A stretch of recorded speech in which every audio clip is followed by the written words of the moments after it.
오늘 우리에게 주시는 하나님 말씀은 창세기 13장 1절부터 18절까지 우리 한 절씩 읽겠습니다. 아브라함이 애굽에서 그와 그의 아내와 모든 소유와 롯과 함께 네겝으로 올라가니 그가 네겝에서부터 길을 떠나 베델에 이르며 베델과 아이 사이 곧 전에 장막 쳤던 곳에 이르니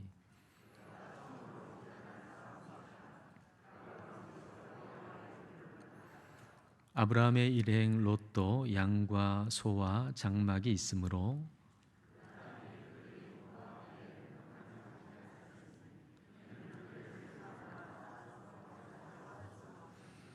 그러므로 아브라함의 가축의 목자와 롯의 가축의 목자가 서로 다투고 또 가나안 사람과 브리스 사람도 그 땅에 거주하였는지라.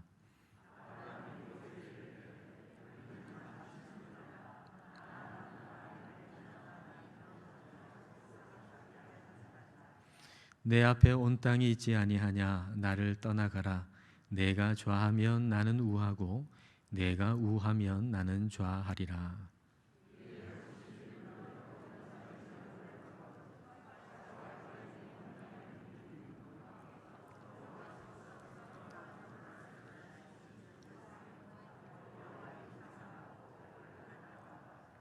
그러므로 롯이 요단 온 지역을 택하고 동으로 옮기니 그들이 서로 떠난지라.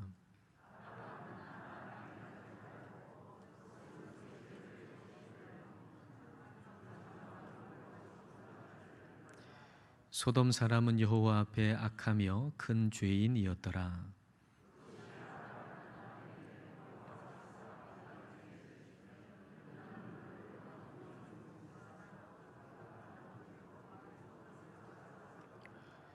보이는 땅을 내가 너와 내 자손에게 주리니 영원히 이르리라.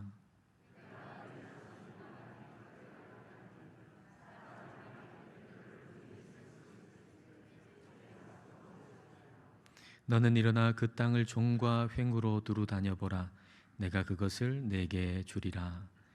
이에 아브라함이 장막을 옮겨 헤브론에 있는 마므레 상수리 수풀에 이르러 거주하며 거기서 여호와를 위하여 제단을 쌓았더라. 아멘. 창세기 13장 오늘 본문을 한마디로 요약한다면 아브라함이 경험한 부흥이라고 표현할 수가 있습니다. 부흥이라고 하는 것은 성경에서의 의미는 산다는 의미입니다. 그러니까 아브라함이 부흥했다라고 하는 것은 아브라함의 영혼이 시들해졌었는데 그가 살아났다라고 하는 의미인 거죠. 우리가 오늘 말씀 같이 나눌 때 아브라함이 부흥했던 것처럼 우리도 부흥할 수 있기를 원합니다. 먼저 1절 말씀을 보겠습니다. 아브라함이 애굽에서 그와 그의 아내와 모든 소유와 롯과 함께 네겝으로, 네겝은 가나안 땅의 남쪽 땅을 일컫는 말입니다. 네겝으로 올라가니 아브라함이 애굽에서 나왔습니다. 출애굽한 것이죠. 아브라함이 애굽에서 있을 때의 모습을 기록한 창세기 12장 10절 이하의 그 아브라함의 모습하고 오늘 우리가 읽은 애굽에서 나온 다음에 그 아브라함의 모습은 굉장히 대조적인 모습을 하고 있습니다. 애굽에서 있었던 그 아브라함의 모습은 대단히 무거운 짐을 진 것 같은 그런 인생의 모습이었습니다. 무엇이 우리로 하여금 인생을 무겁게 하는 걸까요? 우리는 어떻게 하면 그 무거운 짐을 벗을 수가 있을까요? 예수님께서 말씀하시죠. 수고하고 무거운 짐진 자들아 다 내게로 오라. 예수님께 오면 쉼을 얻는다고 예수님은 우리에게 말씀하고 계십니다. 왜 그럴까요? 예수님께 오면 왜 쉼을 얻을 수가 있을까요? 마태복음 11장 29절과 30절입니다. 예수님이 이렇게 말씀하시죠. 나는, 예수님은 마음이 온유하고 겸손하니 나의 멍에를 메고 내게 배우라. 그리하면 너희 마음이 쉼을 얻으리니 이는 내 멍에는 쉽고 내 짐은 가벼움이라 하시니라. 예수님의 멍에, 예수님의 짐이라고 하는 표현은 예수님의 가르치심과 예수님의 삶의 방식을 의미하는 단어입니다. 그러니까 이 말은 예수님께 배우고 예수님의 삶의 방식으로 살아가라. 그러면 네가 진짜 쉼을 얻을 것이다 라는 말이죠. 이 말을 다시 바꾸어서 얘기한다면 우리 인생 가운데 우리가 정말 무거운 짐을 지는 그 무거운 짐은 다름 아닌 내 삶의 방식이라는 거예요. 내가 어떤 걸 생각하는 방식, 내가 어떤 것을 선택하는 방식, 내가 어떤 상황 속에서 행동하는 방식, 내 삶의 방식이 내게 짐이 된다는 거죠. 다른 게 짐이 되는 게 아니라 내가 생각하고 선택하고 살아가는 내 삶의 방식이 나를 무겁게 짓누르는 짐이 된다는 거예요. 그러므로 너의 삶의 방식을 버리고 예수님께서 살아가신 방식으로 한번 살아봐라. 이게 예수님께서 우리를 초대하시는 말씀인 거죠. 예수님은 자기 자신을 주기 위해서 이 땅에 오셨잖아요. 그리고 죽기까지 하나님 아버지께 순종하셨잖아요.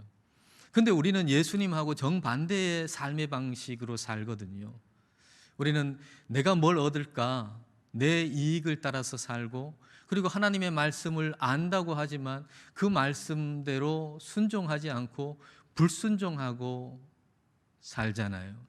그 삶의 방식이 예수님의 삶의 방식과 정반대인 내 삶의 방식이 나를 그렇게 짓누르고 힘들게 만든다라고 하는 겁니다.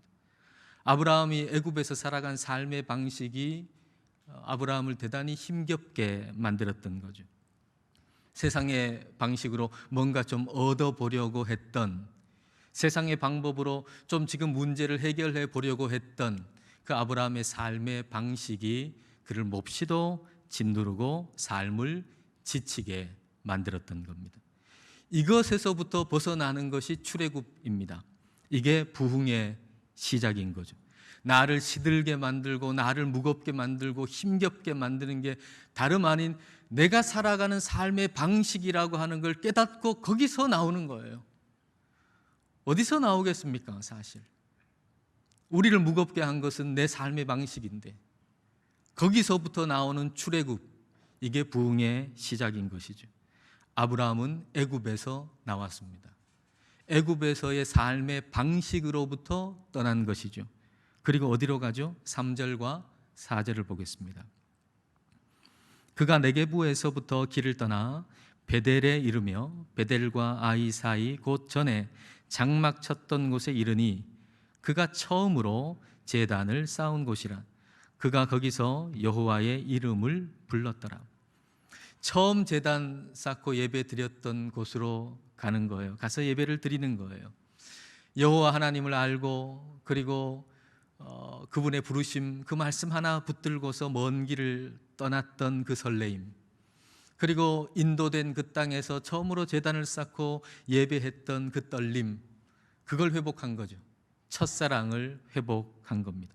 부흥은 첫사랑의 회복입니다.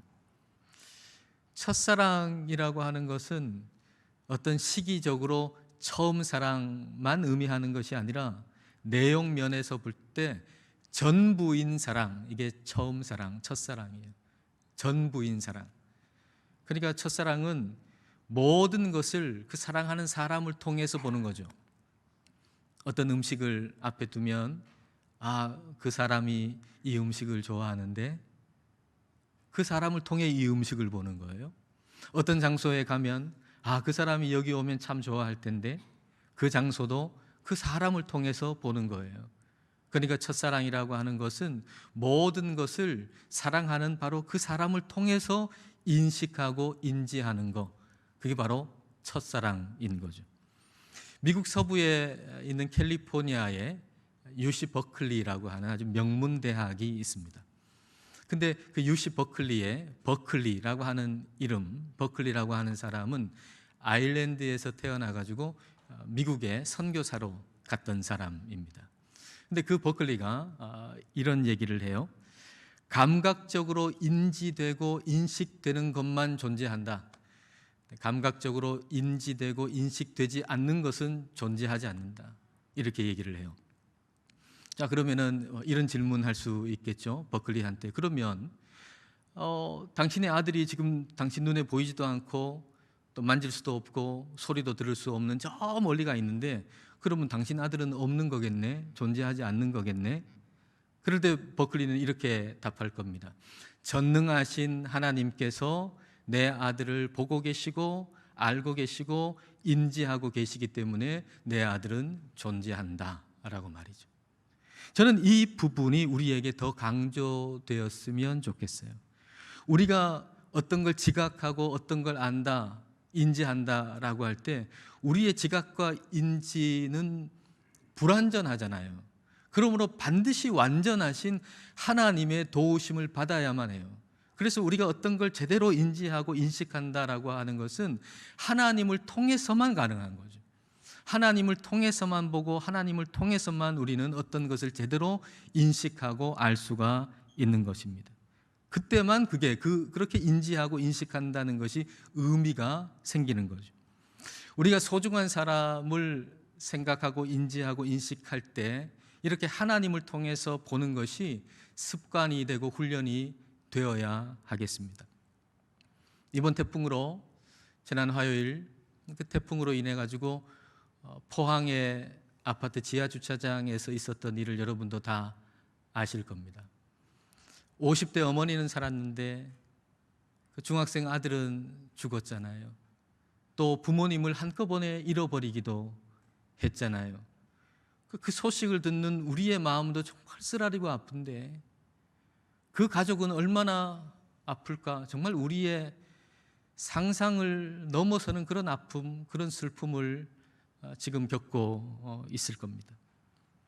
그런 기사를 보면서 우리가 우리의 소중한 사람을 생각할 때 오직 하나님만을 통해서 인지하고 생각하는 훈련과 습관을 들여야 되겠다는 생각을 아주 깊이 하게 됩니다.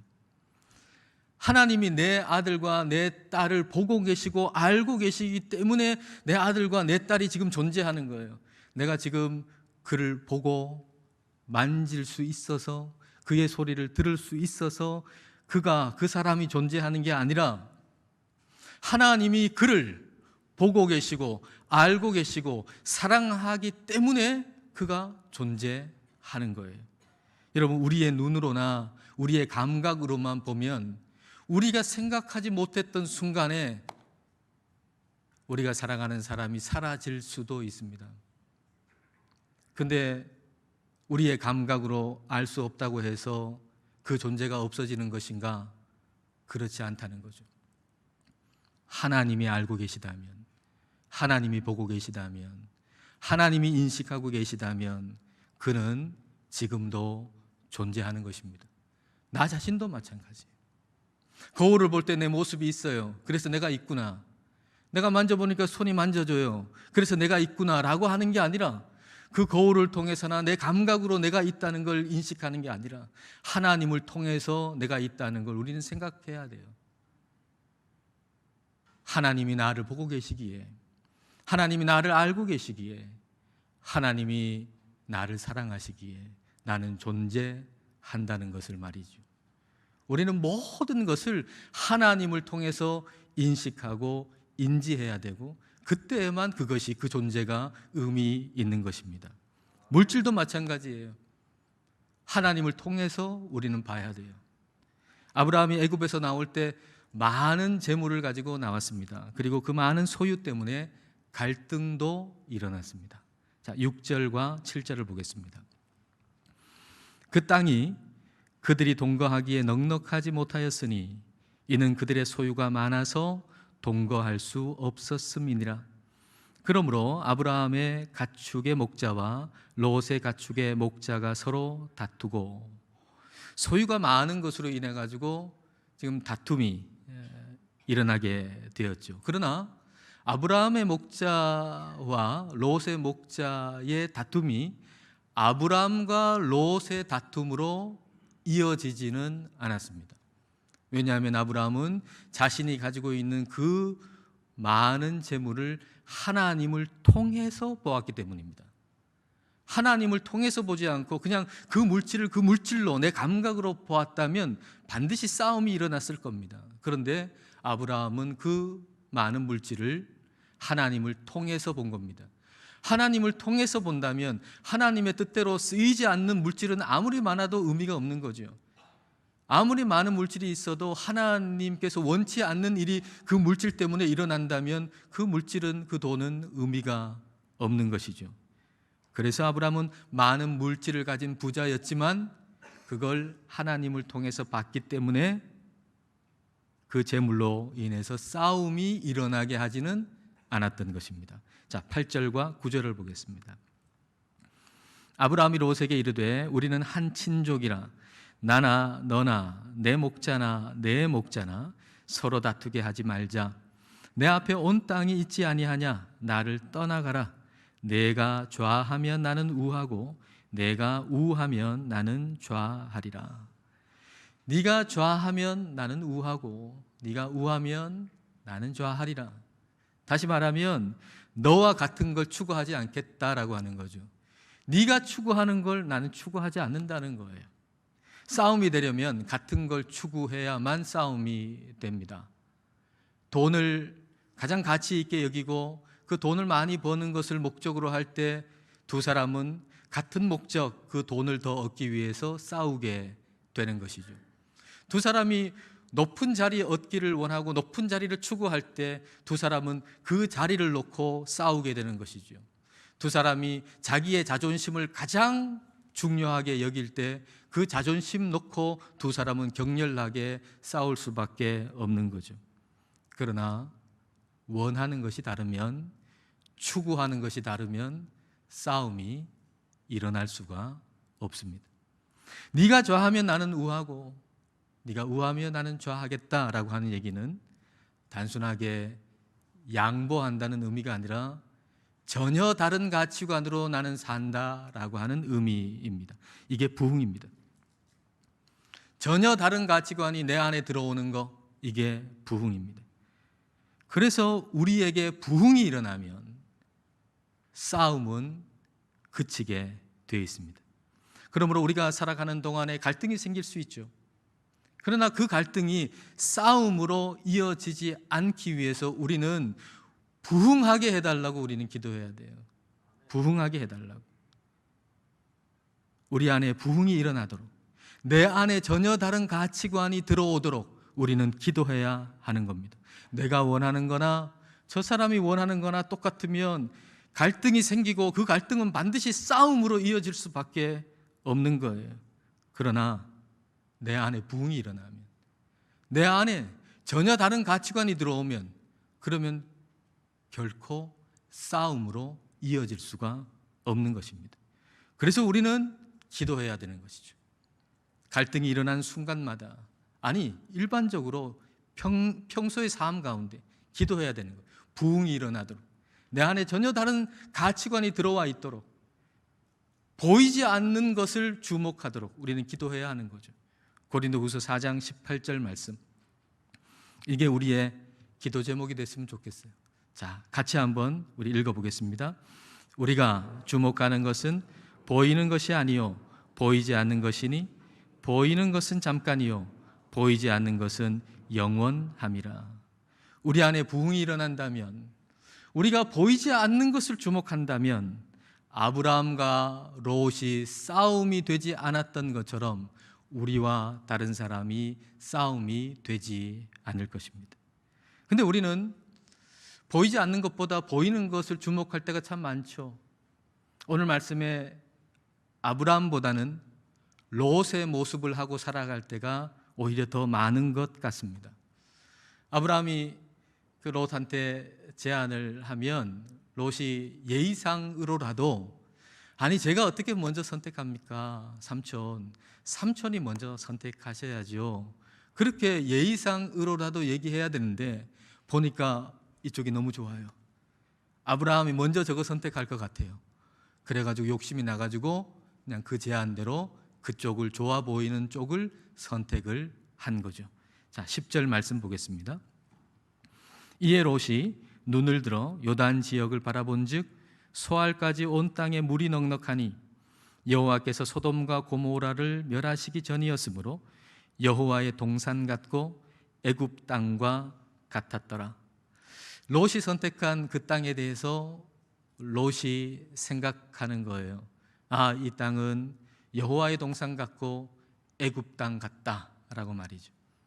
롯이 그 땅을 애굽 땅 같다라고 하는 것은 그 애굽 땅의 풍요함이 마음 깊은 곳에 자리하고 있었고 애굽 땅의 그 풍요에 대해서 마음이 이미 빼앗겼다라고 하는 의미겠죠. 롯도 아브라함과 같이 애굽에 갔었고 그 애굽에서 같이 나왔습니다. 출애굽한 거죠. 근데 그 출애굽은 진짜 출애굽이 아니고 그냥 장소만 이동한 것이었고 그 마음, 롯의 마음 깊은 곳에는 애굽의 그 풍요함이 깊이 자리하고 있었던 겁니다. 그 애굽의 풍요함을 동경하고 있었던 거죠. 근데 그 애굽 땅과 같다라고 하는 것과 동시에 여호와의 동산 같다라고 얘기했어요. 참 두 가지가 모순되는 것인데 애굽 땅 같았다라고 얘기하면서 동시에 여호와의 동산 같다라고 하는 것은 롯의 마음속에 이것이, 이 풍요함이 하나님께서 주시는 복이다라고 생각했다는 얘기입니다. 땅이 넓어지고 그리고 재물이 늘어나는 것, 그것을 부흥이라고 여겼다라는 것입니다. 제가 부목사로 있었던 한 교회는 연예인들로부터 시작된 교회예요. 그래서 초창기 교회 이름도 연예인 교회였어요. 지금도 연예인들이 간혹 있고요. 그리고 영화 산업에 관련된 분들도 몇 분이 계십니다. 근데 그 한 중직자 중에 한 분은 서울의 한 큰 극장의 극장장이셨어요. 근데 이분이 주일날 예배를 드리고 나서 이제 담임 목사님한테 이제 인사를 드리고 이렇게 얘기하곤 했습니다. 목사님, 오늘 좀 흥행됐습니까? 오늘 흥행 좀 됐습니까? 이렇게 얘기하는 걸 제가 몇 번이나 들었어요. 극장에서 사용하는 단어를 그대로 사용하는 거죠. 극장은 흥행이 돼야 되잖아요. 그 흥행이라고 하는 것은 관객이 많이 오는 것이고 그리고 수익이 많은 것, 그게 흥행인 거죠. 근데 이 단어를 그대로 교회에 사용했다는 거예요. 그대로. 이분은 그 단어에 별 큰 의미를 두지 아니하고 그냥 농담조로 가볍게 이야기한 것이었습니다만은 제가 그 얘기를 지금 생각해 보면 아주 전곡을 찌른 얘기가 아닐까라는 생각이 드는 거예요. 교회에서도 부흥이라고 하는 것을 사람 수가 많이 늘어나고 재정이 많이 늘어나는 것으로 생각하잖아요. 사람 수가 500명이었다가 1000명 되는 거, 그리고 재정이 5억이었는데 10억이 되는 거, 이걸 부흥이라고 생각하잖아요. 근데 흥행하고 별반 다를 게 없는 거 아닙니까? 그럴 바에야 부흥이라고 하는 단어를 쓸 이유가 뭐가 있냐 말이에요.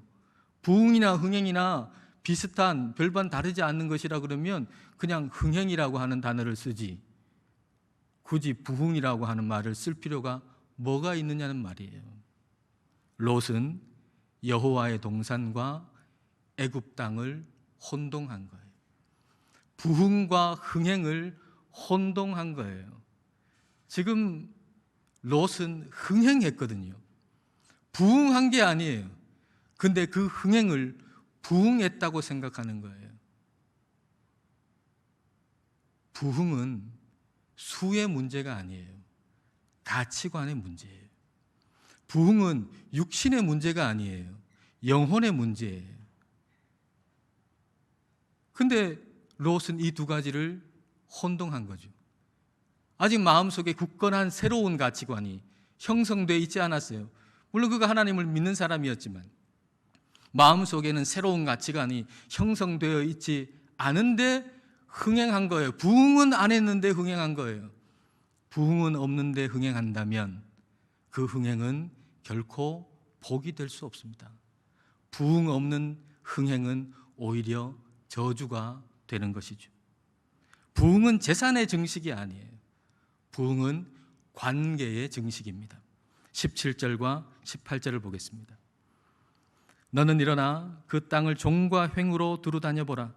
내가 그것을 내게 주리라. 이에 아브라함이 장막을 옮겨 헤브론에 있는 마므레 상수리 숲풀에 이르러 거주하며 거기서 여호와를 위하여 제단을 쌓았더라. 두루 다니는 곳마다 내가 이 땅을 너한테 줄게. 그래서 그 말씀 따라서 장막을 옮기죠. 그리고 거기에 제단을 쌓고 예배를 드립니다. 근데 아브라함의 목적이 소유의 증식에 있었다라고 하면 계속해서 예배를 드릴 수는 없었을 겁니다. 왜냐하면 하나님이 등기를 곧바로 해주시는 게 아니었기 때문이죠. 아브라함의 일생 가운데서 그의 소유지로 삼았던 것은 막벨라 굴 하나였어요. 자기의 아내를 장사할 그 땅, 그가 하나 소유지로 있었고 나머지 부동산은 아무것도 없었어요. 다시 말하면 아브라함의 삶은 소유가 증식되는 삶이 아니라 관계가 증식되는 삶이었다라고 하는 거죠. 부흥은 소유의 증식이 아니라 사랑의 관계, 하나님과의 사랑의 관계가 불어나는 것입니다. 부흥은 출애굽을 하는 거예요. 부흥은 지금까지 내가 살아왔던 삶의 방식을 버리는 거예요. 그리고 첫사랑을 회복하는 것이죠. 모든 것을 우리 하나님을 통해서 보는 것, 그리고 새로운 가치관이 내 안에 들어오는 것, 그래서 하나님과의 사랑의 관계가 날마다 불어나는 것, 그것이 부흥입니다. 아브라함이 부흥했던 것처럼 우리도 부흥할 수 있기를 축복합니다. 기도하겠습니다. 이 시간 우리 기도하실 때 아브라함에게 있었던 부흥을 생각해 보십시다. 애굽에서의 삶의 방식을 버리고 출애굽했습니다. 첫사랑을 회복하여 모든 것을 하나님을 통해서 보았습니다. 재물도 하나님을 통해서 보고 하나님의 뜻에 합당하지 않으면 아무리 많은 재산도 의미가 없었습니다. 롯과는 다른 가치관을 가지고서 롯에게 내가 우하면 나는 좌하겠다고 하므로 싸움이 일어나지 않았습니다. 소유의 증식이 아닌 관계가 불어나는 삶을 살았습니다. 이것이 아브라함이 경험한 부흥이었습니다. 이 부흥이 우리에게도 일어나기를 이 시간 함께 기도하시겠습니다.